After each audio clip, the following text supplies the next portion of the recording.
Leg pain is not just uncomfortable. It slowly takes away your ability to sit, walk, sleep, and move the way you normally would. And when you don't know what's actually causing that pain, worry starts to set in. You wonder, is it something minor or something you really shouldn't be ignoring?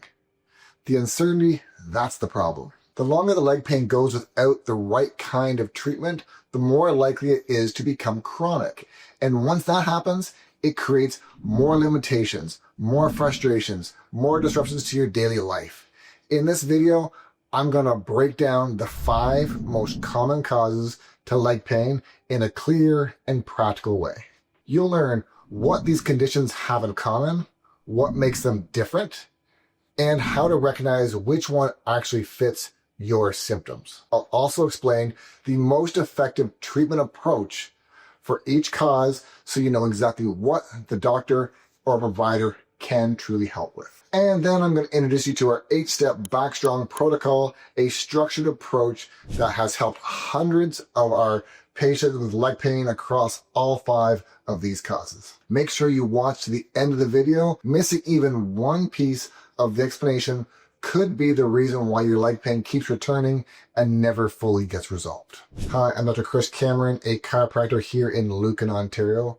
I help people with degenerative spinal conditions like back pain, neck pain, disc bulges, disc herniations, and sciatica to overcome their pain and improve their health and get back to doing the things that they love, all through safe, non-surgical corrective methods. On this channel, you'll find practical tips and insights on managing back and neck pain, healing disc injuries, and improving overall spinal health. Before we go ahead and dive in, make sure you subscribe so you don't miss any new videos on how to strengthen your spine, improve your well-being, and live a more active, fulfilling life. I upload a new video each and every week. Here's the mistake almost everyone makes with leg pain. They focus on where it hurts instead of why it hurts. And that single misunderstanding is what keeps many people stuck for months, sometimes even years. Pain location does not tell the whole story or your source of the problem. The nerves that create sensation in your leg actually begin in your lower back. They travel down the spine and down to the leg. When those nerves are irritated, compressed, or stressed, the pain shows up along that nerve pathway, not necessarily where the problem started. That's why leg pain can move, travel, or change depending on how you sit, stand, or walk. This is also why leg pain often doesn't respond the way muscle pain would. You can stretch the leg, you can massage it, you can rest it, and still feel the symptoms return the moment you sit too long, drive, or change positions. The pattern is your first clue that something else is going on here. Once you understand that, leg pain is often a nerve signal, not a local leg injury, everything becomes much more clear. The symptoms stop feeling random, and you can start narrowing down the true cause instead of just plain old guessing. To do that properly, the next step is learning how to tell muscle-based leg pain apart from nerve-related leg pain. The distinction determines everything that comes next. This is the most important distinction to make with leg pain. Is it coming from the muscle or is it coming from the nerve? Most people get stuck here because both can hurt, limit movement, and feel frustrating at first, but muscle pain is usually easy to pinpoint. It stays in one spot, there's local tenderness, it feels sore, tight, and achy. It often gets worse after activity or overuse and tends to improve with rest, gentle movement, heat, or stretching, even if that improvement is just gradual. Now, nerve-related pain, that behaves very different. It doesn't stay in one place. It may move from the thigh to the calf to the foot. It often follows a line down the leg, and it changes based on position. Sitting, driving, bending, or certain movements usually make it worse, and stretching that leg rarely brings lasting relief. That difference matters. Once you recognize which pattern matches your symptoms, you can stop guessing and start narrowing down on the real cause. And that leads us to the most common source of nerve-related leg pain. Before we go, One important clarification. This video, it's meant to help you understand patterns and possibilities. It does not replace a proper in-person examination by your primary healthcare practitioner, and it's not meant to diagnose your leg pain. If symptoms persistent, worsening, or concerning, always get a thorough evaluation. Once you recognize that your leg pain fits a nerve pattern, the next question becomes where that nerve is being irritated. For most people, the source is not the leg itself. It's higher up, often in the lower spine, where the nerve roots exit along the nerve pathways through the hips and then down to the pelvis. All 5 of the most common causes involve nerve irritation. What separates them is where the irritation is occurring and the pattern it creates. Number 1, a disc bulge or disc herniation. The discs between the bones of the spine act like shock absorbers. When the disc bulges or herniates, it can irritate nearby nerve roots and send pain into the leg. This often shows up as sharp, burning, or shooting pain that follows a specific path into the buttock, thigh, calf, and down to the foot. Sitting, bending forward, getting in and out of a chair or a car often make it worse. Treatment usually focuses on reducing the pressure on the nerve and restoring spinal movement, often under the care of a chiropractor or physical therapist. And in some cases, though, non-surgical spinal decompression. The second common cause is spinal stenosis.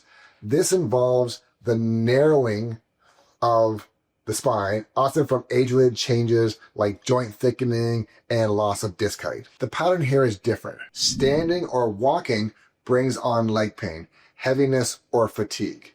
Sitting or leaning forward often provides relief. Care is typically aimed at improving spinal positioning and tolerance to upright activity, usually guided by a chiropractor or physical therapist, with medical oversight depending on the severity. The third type is sciatica.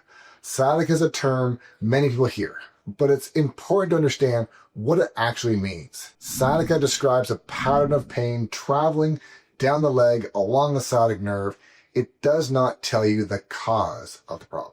Disc issues, stenosis, and hip-related nerve irritation can all create sciatica. That's why effective treatment depends on identifying the source, not just treating the label. The fourth case is piriformis-related sciatic irritation. In this case, the sciatic nerve is irritated as it passes through deep muscles of the hip rather than at the spine. People often notice deep buttock pain with leg symptoms that worsen when sitting for long drives, even when their lower back feels relatively normal. Treatment usually focuses on hip mechanics, muscle balance, and nerve mobility.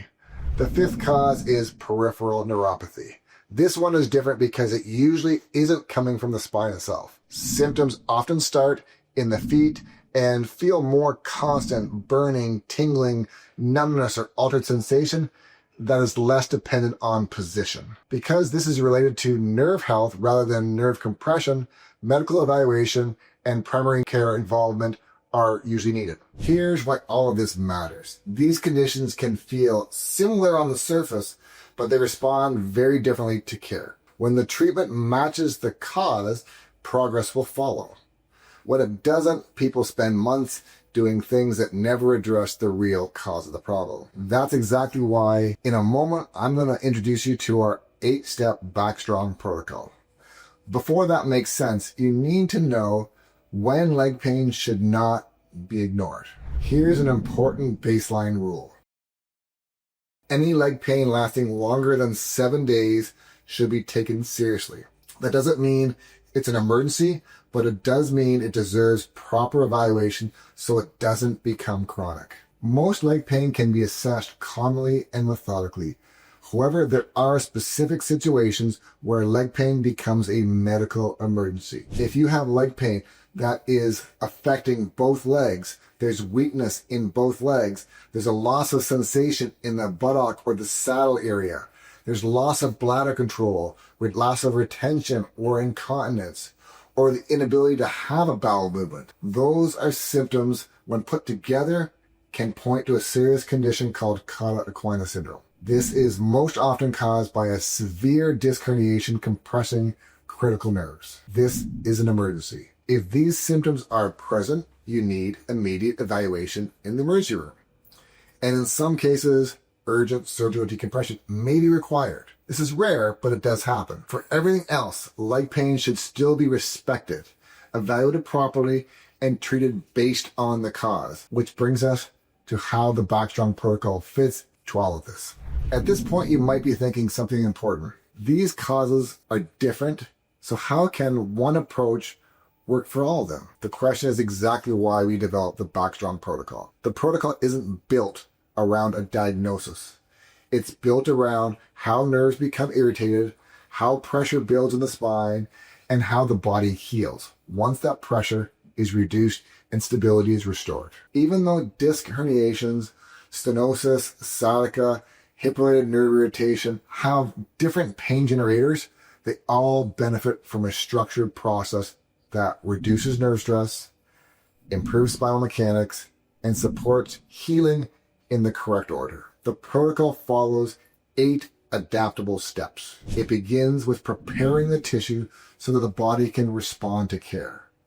Then it focuses on reducing inflammation and nerve irritation, relieving pressure through non-surgical spinal decompression, when appropriate, restoring movement with chiropractic care, and stabilizing the spine so those improvements hold.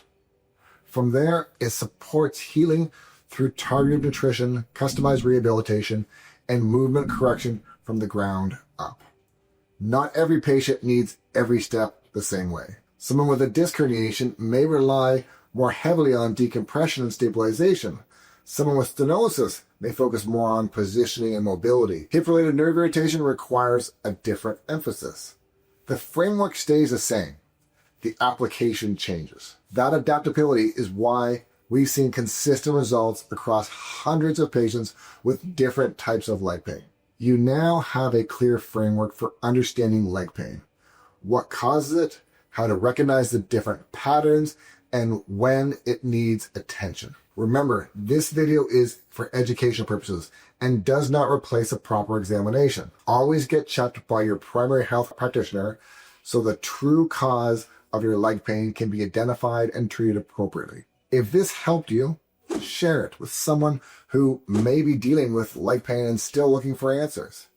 If you have questions about leg pain or nerve symptoms, drop them in the comments below and tell us what you're experiencing. And if you want to learn exactly how our 8-step BackStrong protocol is applied in practice, make sure to watch the next video.